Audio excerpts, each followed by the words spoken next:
I shared a story about two of my clients who have started beating their workplace bully, and I posted it on TikTok and YouTube as I normally do, and I received this comment, bring the receipts.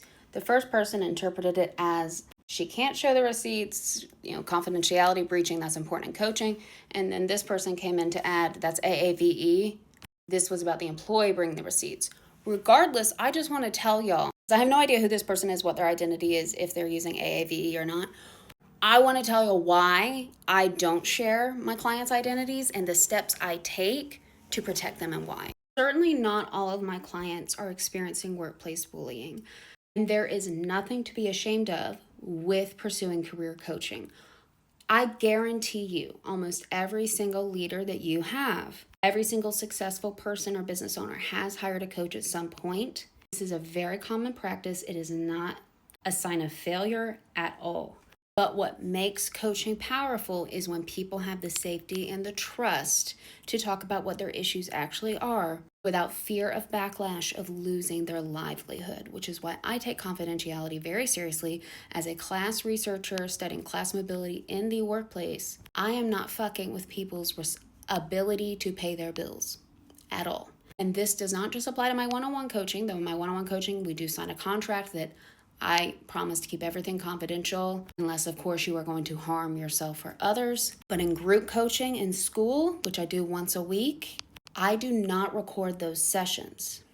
That does make it hard to advertise for what I do because if I was a comedian or a musician or whatever, I could share clips of what I do to generate people to come to my shows, to buy my stuff, etc. But I can't do that because if I was advertising that I tell people's business and their identity, you should not trust me as your coach.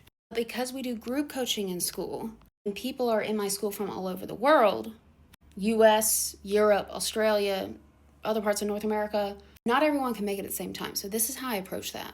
I don't record, I write summaries and post them within the school for the next day. I have never had an issue in my school or in my private one-on-one coaching with their employers finding out. If it's a one-on-one coaching, I always ask, can I share an anonymized version before I say anything here online or in my LinkedIn newsletter as an example? And group coaching, they know I'm going to anonymize it, and the summary will be shared in school, and an even vaguer version will be maybe used online. But the reason that I don't record or anything, even for within school, is because of honestly consent. That what people share in school, whether they have their cameras on or not, whether they have their real names in the Google Meets chat or not, is consent. Because I start every session by saying what people say here in front of the people here, they are consenting because they feel comfortable with the people in this virtual room, and I don't want to assume that is true for everyone in the future in perpetuity. I don't want at any point someone in my school to have worked in the same place as you or your HR person come in and join or whatever and be able to identify my clients and try to use this information against them. I have never had that happen, but I do take extra precaution to make sure that it never does. So this is how I do that. This is the school view from a mobile phone. So when you enter the unwritten rules school, you'll see immediately live group coaching countdown at the top there. You can click on that and it immediately takes you where you can add the link to your calendar so you don't forget. I usually send a reminder 24 hours before and 1 hour before, but go ahead and add it. And even if you don't add it, you can add later. You don't have to register if you're a member. But if you can't attend live or you just want to regroup what we talked about live, you can go back to the community page and click on live summaries. And this is where I put all of the live summaries anonymized without naming their organization or their person. So for example, the one I posted last night, why did staying silent make her manager so angry? We talk about what the situation was, what my read on it was, what the takeaway was. And if you need one-on-one support, where you can book with me. I do this for every single topic that we talk about in group coaching. I take the time to anonymize it to protect that person's identity while still making sure the school members get the benefit of the coaching. So you see all the topics we've talked about here. How do you get workers to do the unglamorous work when leadership doesn't care?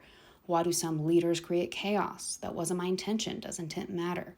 Is it time to escalate to disability advocacy? What do you do when saying no feels unsafe? What to do when your employer skips legally required training? All these topics that are very important, but that I want my clients to be able to ask safely and confidentially. So if you see where I have recorded in here, like if we go to the classroom up here at the top, I always warn people beforehand and encourage them to change their names. So if you go to my workplace bullying course, I knew people would attend live. I knew I wanted to record it. I warned everyone in advance. And you will see in some of the recordings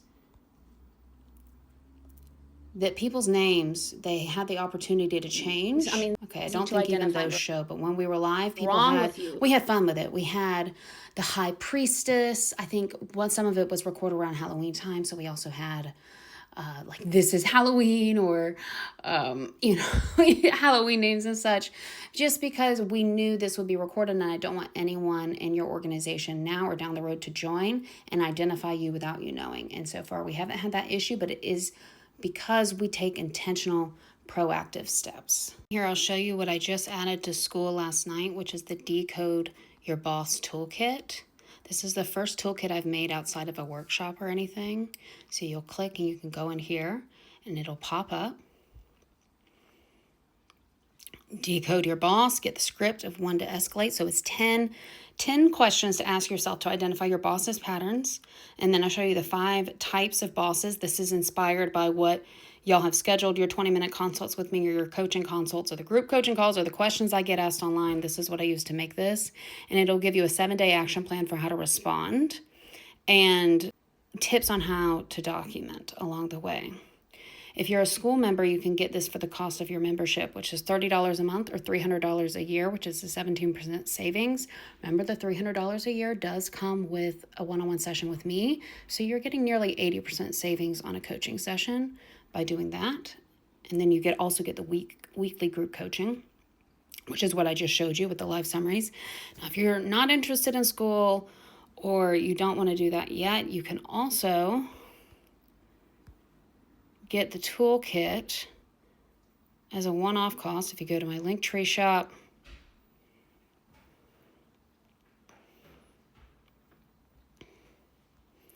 and go down to my digital products, and that is where you can also get just that toolkit to give it a shot before you want to join the program. Now, I would encourage you, it's your best bang for your buck, to join school, to get the group coaching, to get the workplace bullying course, to learn how to document there, to also get the toolkit, all these things. But if you're like, nope, don't want a subscription, don't want to be around other people, don't want to work with anyone one-on-one, then it's there if you want it in the digital products.